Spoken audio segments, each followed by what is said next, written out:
Los Hill fueron los primeros en describir estos enanos grises, los primeros en designar el término missing time, que significa tiempo perdido.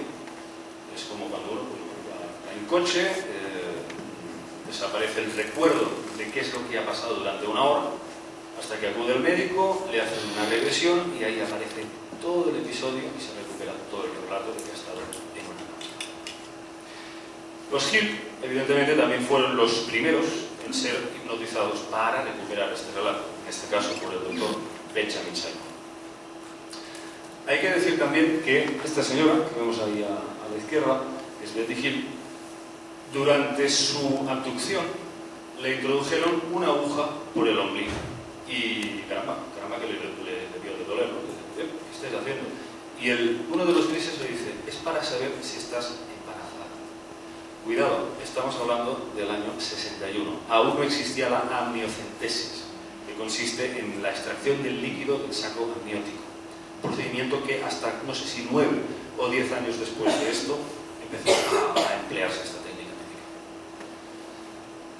Bien, aquí hay que destacar también el tema del mapa estelar.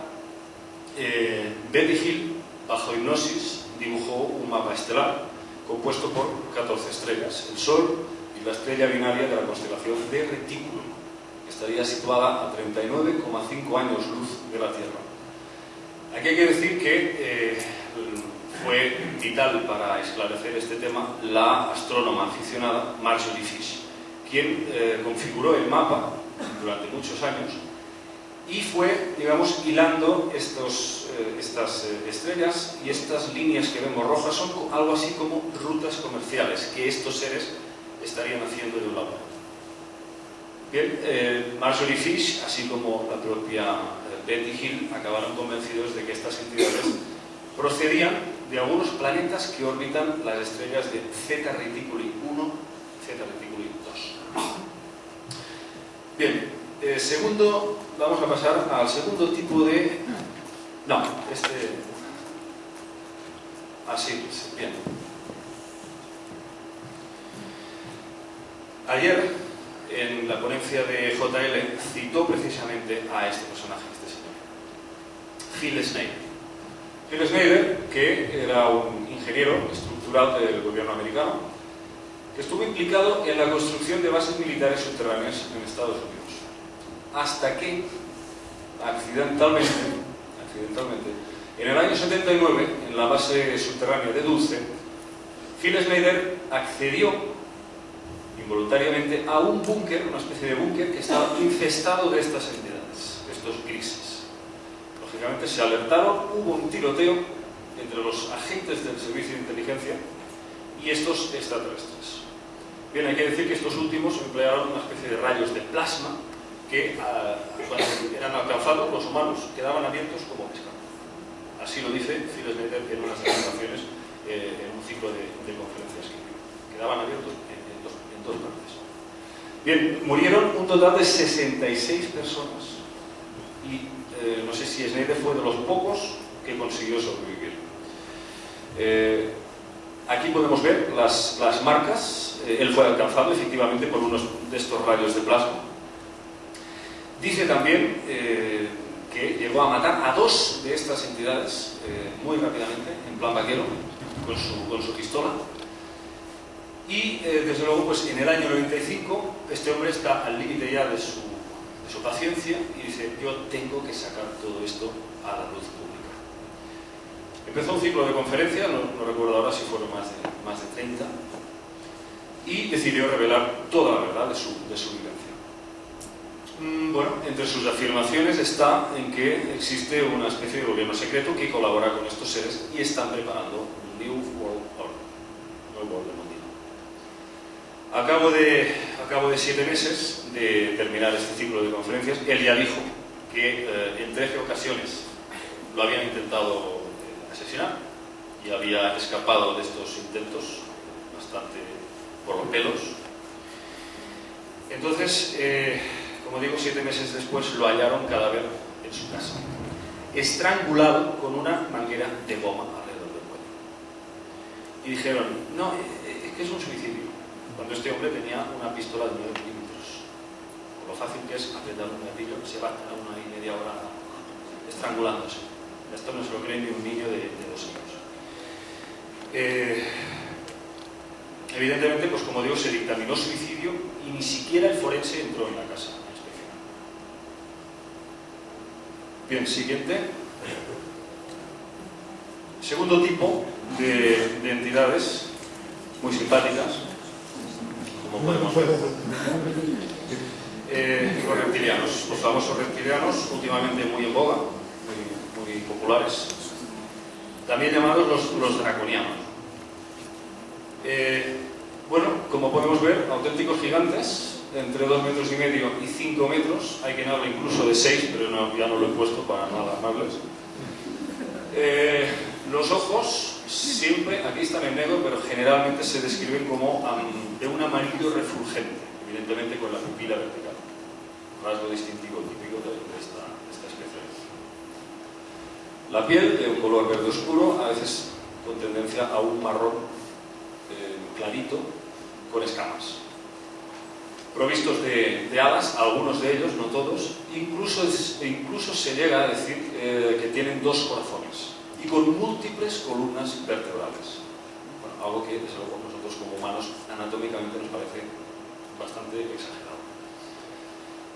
Tendrían una fuerza increíble y una fuerza, pues, una agilidad increíble, digo, y una fuerza equivalente a 20 hombres. Estaríamos hablando del gran enemigo del ser humano, el eterno rival, que desde la noche de los tiempos le estaría controlando en secreto nuestro planeta, nuestra historia.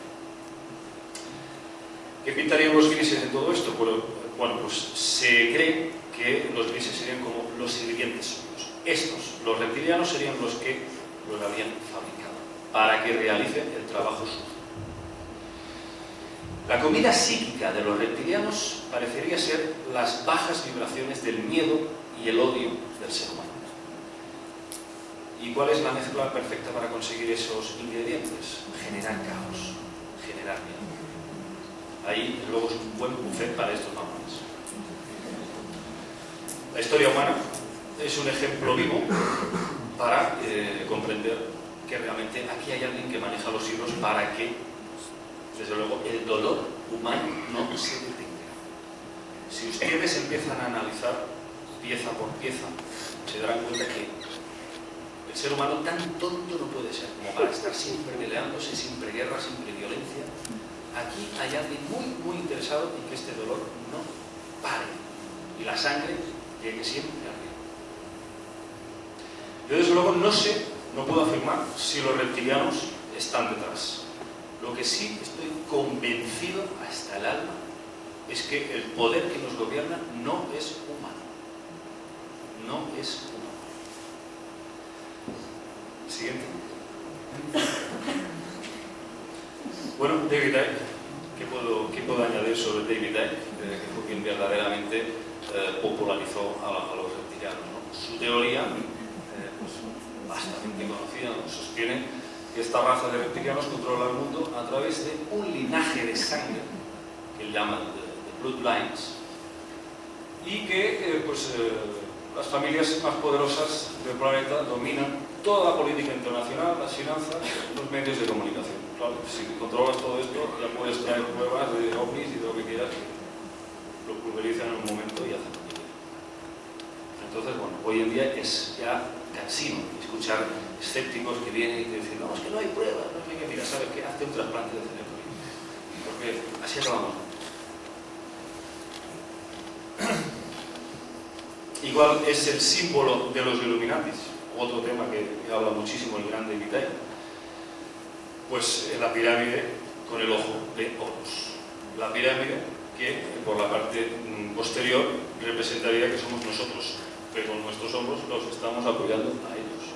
Por eso está separada la pirámide, por la parte de arriba, y ahí está el ojo, que es el poder. Y está en el billete del dólar. Son tontos de ponerlo ahí, tan evidente, tan a la vista. No, es que realmente esta gente, cuando empiezas a conocer cómo trabaja, cómo piensa, que son unos ritualistas enfermos, que trabajan pues precisamente con el número también con la energía de los planetas. La astrología no solo se puede utilizar para bien, también se puede utilizar para hacer daño, para, digamos, hacer rituales de sangre, donde ellos saben mejor cómo canalizar la energía positiva y negativa, en la dirección que ellos quieren. Entonces trabajan con el poder del símbolo, por eso está ahí en el billete del dólar esta gran pirámide. Creen que el símbolo irradia un poder, un influjo, y a través de esto llegan a someternos y a esclavizarnos y a controlar el pueblo. Bien, lógicamente, pues esta historia que nos cuenta de Mitai puede parecer muy rocambolesca, muy de ciencia ficción, de que haya estas familias, estos linajes que se remontan a tantos miles de años, pero cuando uno empieza a analizar, al margen de lo que diga David Icke, la historia antigua, llegamos a bastantes conclusiones. ¿Qué nos encontramos si estudiamos la historia antigua? Bueno, pues dioses serpientes por todos lados. Levantas una piedra y sale un dios. En Japón, vamos a empezar por Japón. Los emperadores ya decían descender de los dioses dragón. En Australia, y abajo vemos el símbolo, que es ellos decían, los aborígenes de Australia, que el hombre fue creado por la diosa serpiente arcoíris o madre serpiente. Y que además toda una raza reptiliana vivía bajo tierra gobernando en secreto al mundo. En China tenemos el mural de la dinastía Han del Este, el templo de Wulian, y aquí podemos ver a la diosa serpiente Nukua y a su hermano Fuxi, los creadores de la humanidad, según los chinos. A mí, particularmente, que he estudiado la cultura sumeria, el tema de los dioses sumerios, los Anunnaki, a mí me recuerda mucho a Ninhursag y a Enki. También se les adjudica la autoría del ser humano a nivel genético. ¿Qué llevan en la mano? Bueno, pues, lógicamente, el máximo símbolo de la masonería. Una escuadra y un compás, que vendría a significar la planificación genética de la raza. Nos vamos a África. Aquí tenemos al líder zulú Credo Mutua, muy famoso gracias a David Icke, que hizo una serie de entrevistas. Y él dice que sus antepasados ya hablaban de la visita de los Chitauri. Los Chitauri serían unos humanoides reptilianos de gran estatura, sedientos de sangre, de los que descenderían los reyes de África a través de estos linajes. O sea, siempre es la misma historia, no importa dónde vayas, no importa la cultura en la que vayas, siempre es lo mismo. Pero contado de diferente forma, diferentes dioses, diferentes nombres. Bien, ¿qué dice Mutua aparte de todo esto? Pues dice que nos habla también de los grises y que estas entidades realmente no son lo que parecen. Sus ojos son como una especie de funda para protegerse del sol y que debajo, eso no es piel, sino una especie de traje, y debajo está una entidad reptiliana. Bueno, a mí me parece un poco exagerado esta conclusión, pero bien. En Sudamérica, los mayas también dicen ser descendientes de la gente de las serpientes. Bien, en Mesoamérica, su dios principal, Quetzalcóatl, la serpiente plumada, que trajo el conocimiento y civilizó al pueblo azteca y a los toltecas. Los mayas también, pero lo llamaban Kukulcán. Desde luego, pues infinidad de tribus aún están hoy en día esperando a esta deidad, a Quetzalcóatl, porque parece ser que prometió regresar. Dios del conocimiento, en teoría, benévolo para el ser humano.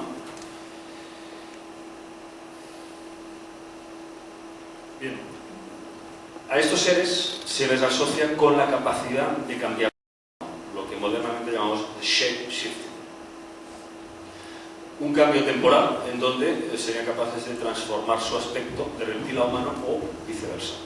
Y aquí tenemos un ejemplo. En el templo de Hathor, en Dendera, tenemos una representación de un proceso de metamorfosis de humanos a serpientes. Creo que más ilustrativo imposible. Bien, también tenemos a los nagas de la India, mitad hombres y mitad serpientes. Al parecer, una vez más, volvemos a encontrarnos que parecían vivir en el interior de la Tierra. Y eso es muy, muy recurrente. Asociar, relacionar a estos reptiles con grandes metrópolis subterráneas.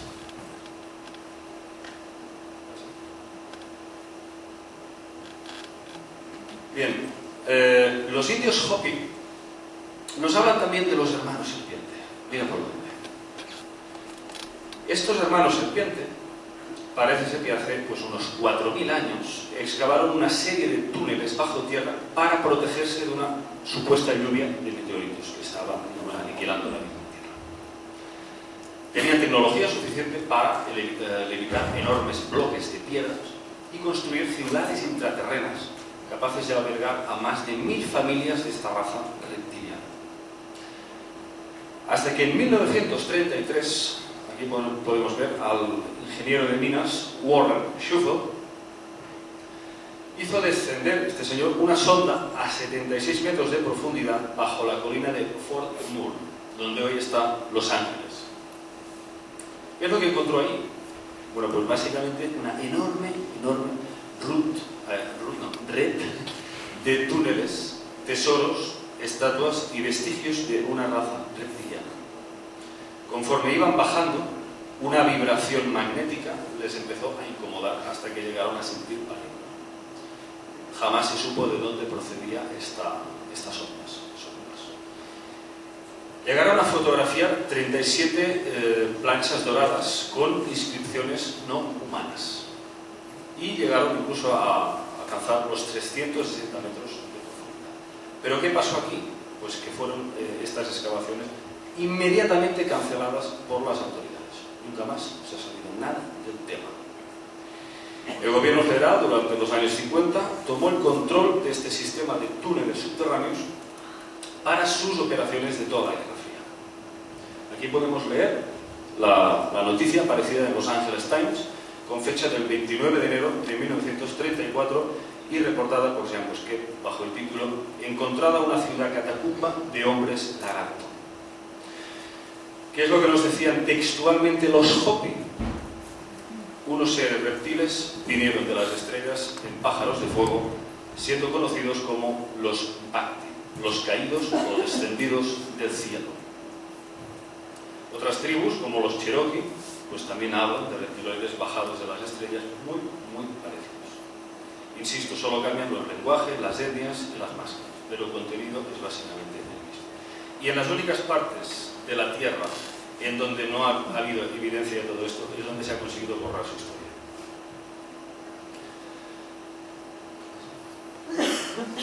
Bien, en casos de abducción es muy poco frecuente encontrarnos con reptilianos. Parece ser que a estos seres les gusta estar en la sombra, no les gusta dar la cara.